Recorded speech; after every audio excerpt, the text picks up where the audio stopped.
Ever get the feeling you've been cheated? Look at me, Damien. It's all for you. Gruesome deaths surround an American ambassador to Great Britain. After ominous warnings from a priest, he starts to wonder, could the child that he is raising as his own actually be the Antichrist, the son of the devil? Richard Donner is best known for feel-good movies like The Goonies, Lady Hawk, and the Lethal Weapon franchise. Donner also directed the first modern superhero movie, 1978's Superman.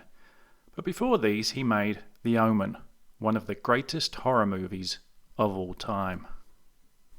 Starring Gregory Peck, a true Hollywood icon who has made so many great movies. I lost count how many times I've seen The Guns of Navarone, and my personal favourite, Big Country.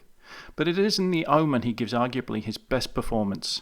He lost his son to suicide not long before filming, and you can't help thinking it added to his intensity. He also came out of retirement just to make this film. When you have an unbelievable story, it helps to fill your film with fantastic character actors. They give the film a gravitas and believability that it's lacking from its low-budget horror comparisons. See Donald Pleasance in my favourite horror of all time, Halloween. The director and writer differed over the film's message. Donner favoured an ambiguous reading of the script under which it would be left for the audience to decide whether Damien was the Antichrist, or whether the series of violent deaths in the film were just all a string of unfortunate accidents. Seltzer pressed for an interpretation of his script that left no doubt for the audience that Damien Thorn was the Antichrist. When we talk about the great music rivalries of all time, the Beatles or the Stones, Blur versus Oasis, in the film world it's John Williams versus Jerry Goldsmith.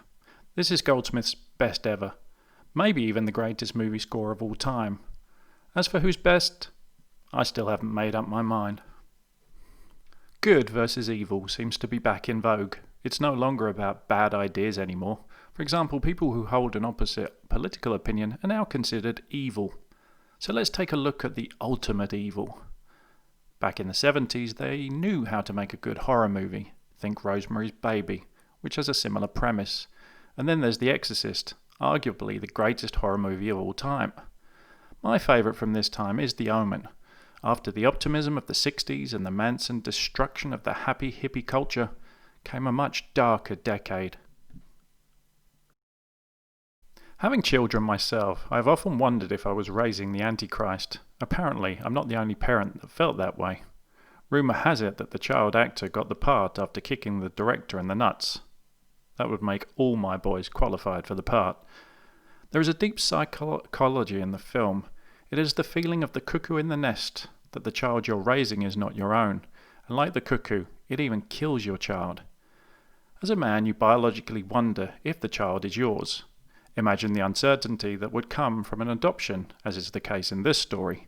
Many serial killers, for example, come from adoptive families. The son of Sam Killer, the Hillsdale Strangler, the female serial killer Arlene Warnes, and Ted Bundy, to name but a few. You're also 15 times more likely to kill your parents if you're adopted. There are so many things I like about this film. The use of photo development and the mysterious shadows on the pictures to build tension and dread is a masterclass in suspense. These could also be considered omens of events to come. It also has some of the most memorable deaths in movie history. Another thing I think the film gets right is to assume that the Antichrist would rise through the world of politics. If the Antichrist were in Washington today, he would work in the shadows, the permanent bureaucracy, what we know as the deep state. It's hard to deny that the president is no longer the most powerful man in the world. It is the men behind the scenes that hold true power in 2021. Either that, or Facebook, Twitter, and Amazon. Left-wingers would only look at the end of this film as an attempt at late-term abortion, and the modern religions of social justice and climate activists see children as a drain on the planet. Killing children isn't what it used to be. There would also be complaints that the Antichrist was male and just continued the patriarchy. In this, I would agree with New Wave feminism that the Antichrist should be a woman.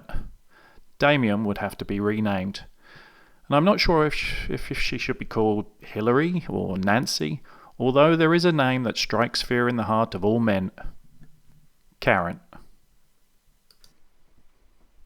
On the manly meter, it only scores a 3.